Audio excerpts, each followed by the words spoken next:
Com que per aquest tema hem pogut triar, jo he escollit viatges en les grans ciutats. A continuació, parlaré conforme l'esquema que he fet abans.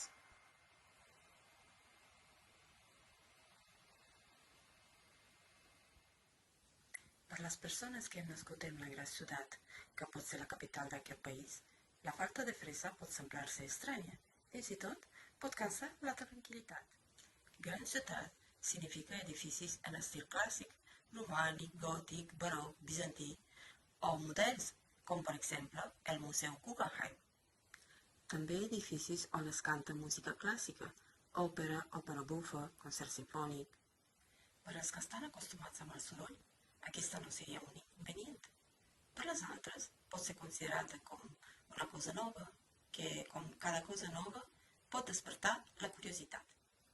Malauradament, hi ha persones que, encara que viuen en una gran ciutat, per evitar l'estrès que estan exposats cada dia, prefereixen la tranquil·litat d'un poble. Per tots aquells que només volen escoltar la naturalesa, no se li recomana una gran ciutat. Tot i que allà es pot trobar també jardins botànics, zoo, parcs. Un dels grans inconvenients que presenten les grans ciutats és l'aire, que, encara que algunes ciutats no tenen indústria contaminant o estan ubicades a la muntanya, l'aire, deia, no és pur a causa del tràfic dels cotxes. Aporta elements per tots els plans, social, polític, econòmic i cultural. Hi ha persones que fan aquest tipus de turisme compaginant amb la seva feina. És molt senzill fer-se una reserva per internet, per l'allotjament, per transport, fins i tot per comprar bitllet per a un esdeveniment sociocultural. Per ser una gran ciutat, és gairebé imprescindible tenir aeroport, tot i que, si fos per mi, jo m'aniria amb el meu cotxe. Per això poder gaudir del paisatge fins allà. De fet, hi ha tot tipus de transport, avió, tren, bus, fins i tot vaixells en algunes grans ciutats. El tipus d'allotjament també és molt variat, des d'hotel de 7 estrelles fins a albergues o particulars. La meva opinió personal, a l'hora de triar el destí de vacances, és buscar totes les informacions que poden trobar per internet. En el meu cas, he vist moltes grans ciutats, totes d'Europa. A continuació, faré unes recomanacions tenint en compte les meves experiències. El que més m'han impressionat a mi són dues ciutats, Ginebra i Barcelona, que totes dues tenen els mateixos elements, encara que al revés. Totes dues tenen aigua, només que Ginebra té llac, Neuchâtel, mentre Barcelona té mar, Mediterrani.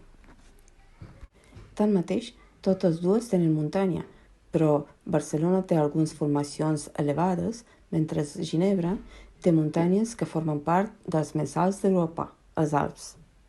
A totes dues es pot fer el mateix tipus d'activitats, prendre sol i pujar muntanyes. També gaudir de l'esplendor arquitectural o d'algun esdeveniment sociocultural. Anys enrere vaig haver de passar de Milà cap a Nice. Tots aquells túnels amagaven i feien que es veu entre ells l'esplendor del que s'anomena la Côte d'Ivoire. N'havia vist alguna més meravellós abans. Les llums del casino brillaven com un conte de fades. Vet aquí. El que no m'agrada gens és l'Estrasburg, que, per on he passat jo, no he vist cap edifici que mereix l'atenció. Pel que fa al Múnich i Vaduz, encara que no són molt lluny un de l'altre i que es parla la mateixa llengua, són molt diferents a l'hora de pensar en població, la densitat, aglomeració, tràfic, etc. Vaduz, capital de Liechtenstein, el passes d'un cantó a l'altre en 10 minuts. Ni en pintura no es pot dir el mateix de Múnich. Budapest és, per als que no ho saben, separada en dos pel Danubio i també podem parlar de dos parts, com si fos dues ciutats diferents, un molt antic i poc desenvolupat i l'altre molt modern. Bucarest, la capital del meu país, es presenta com una ciutat moderna, amb el segon edifici del món després de Pentàgon, pel que fa a l'alçada i l'amplària que s'anomena la Casa del Poble. Pel que fa a Viena, he passat molt ràpidament i a una hora quan ningú estava despert, tot i que algunes gasolineres sí, així que aquesta i París en queden per veure encara. Per mi, una gran ciutat és un destí molt maco,